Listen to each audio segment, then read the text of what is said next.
গতকাল আমি কলকাতা থেকে ফেরার পথে শিলিগুড়িতে আমার অফিসে পৌঁছেছি। নির্বাচনের পরে আমি মাথাভাঙা 1-এর জন্য 4 কোটি টাকা এবং মাথাভাঙা 2 ব্লকের জন্য 10 কোটি টাকা বরাদ্দর ব্যবস্থা করে এসেছি।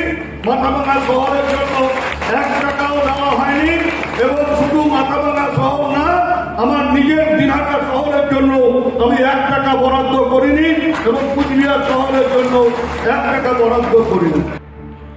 উনি তার সর্বনিম্ন সীমা অতিক্রম করেছেন। উদয়ন গুহ যে ভাষায় ভোটের ফলাফলের ভিত্তিতে উত্তরবঙ্গ উন্নয়ন দপ্তরের বরাদ্দ কাকে কোথায় দেওয়া হবে তা প্রকাশ্যে বলেছেন। একজন মন্ত্রী হিসেবে একথা তিনি কিভাবে বলতে পারেন? শুক্রবার শিলিগুড়িতে সাংবাদিকদের মুখোমুখি হয়ে কড়া ভাষায় উন্নয়ন মন্ত্রীকে আক্রমণ করলেন শিলিগুড়ি বিধায়ক শঙ্কর ঘোষ। প্রসঙ্গত, ভোটের ফলাফল প্রকাশ হবার পর এক জনসভায় বক্তব্য রাখার সময় মন্ত্রী উদয়ন গুহ বলেন, মাথাভাঙা 1 নং ব্লকের জন্য 4 কোটি টাকা এবং মাথাভাঙা 2 নং ব্লকের জন্য 10 কোটি টাকা বরাদ্দ করেছি। আমি দিনহাটা শহর ও কোচবিহার শহরের জন্য 1 টাকাও বরাদ্দ করিনি। এই বক্তব্যের পরিপ্রেক্ষিতেই সরব হলেন শিলিগুড়ি বিধায়ক শঙ্কর ঘোষ। তার অভিযোগ, তৃণমূল কংগ্রেস এতদিন বিরোধীদের লুটবার জন্য রাজনৈতিক সন্ত্রাস গোটা পশ্চিমবঙ্গে চালিয়ে এসেছে। এবার লোকসভা নির্বাচনের শহরাঞ্চলে তৃণমূল কংগ্রেস উত্তরবঙ্গ এবং দক্ষিণবঙ্গে ভরাডুবির পর অর্থনৈতিক সন্ত্রাস শুরু করেছে। তার সর্বনিম্ন সীমাও অতিক্রম করেছে। উদয়ন গুহ যে ভাষায় ভোটের ফলাফলের ভিত্তিতে উত্তরবঙ্গ উন্নয়ন দপ্তরের বরাদ্দ কাকে কোথায় দেওয়া হবে এটা প্রকাশ্যে যেভাবে তিনি বলছেন, একজন মন্ত্রী হিসেবে এই কথা কি তিনি বলতে পারেন? তৃণমূল কংগ্রেস এতদিন বিরোধীদেরকে রোকবার জন্য রাজনৈতিক সন্ত্রাস সারা পশ্চিমবঙ্গে চালিয়ে এসছে। এবার লোকসভা নির্বাচনে শহরাঞ্চলে তৃণমূল কংগ্রেস উত্তরবঙ্গ এবং দক্ষিণবঙ্গে ভরাডুবির পর এবার তারা অর্থনৈতিক সন্ত্রাসও শুরু করেছে।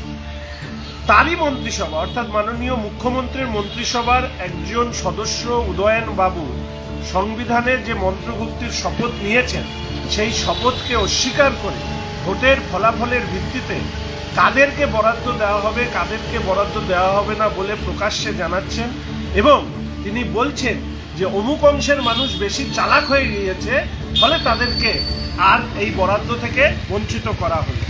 আমি শুধু এইটুকু বলবো যে আমাদের উত্তরবঙ্গ শুধু নয়, সারা পশ্চিমবঙ্গে বিভিন্ন কেন্দ্রীয় সরকারি প্রকল্প চলে, যেরকম national urban health mission, national urban livelihood mission, স্বচ্ছ ভারত, আমরুত থেকে শুরু করে প্রচুর কেন্দ্রীয় সরকারি প্রকল্পের ফল আমাদের শহরাঞ্চলের মানুষ তারা পান।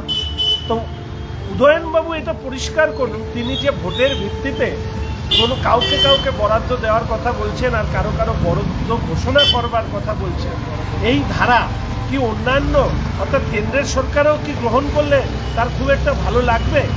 কেন্দ্রের সরকার এই ব্যাপারে উদার এবং তাদের মনোভাব একেবারেই তৃণমূল কংগ্রেসের মন্ত্রীর বিপরীত ধরবে। উদয়নবাবুর এই মন্তব্য, তার দায় কি মুখ্যমন্ত্রী স্বীকার করবেন? আমি নিশ্চিতভাবে মুখ্যমন্ত্রীর কাছে উদয়নবাবুর বক্তব্যের ভিডিও ক্লিপিং সহ চিঠি দেব। আমি মাননীয় বিরোধী দলনেতাকে এই ব্যাপারে অবহিত করব। কেন্দ্রীয় যে নগর উন্নয়ন দপ্তর আছে তার সেই দপ্তরকেও আমি জানাবো।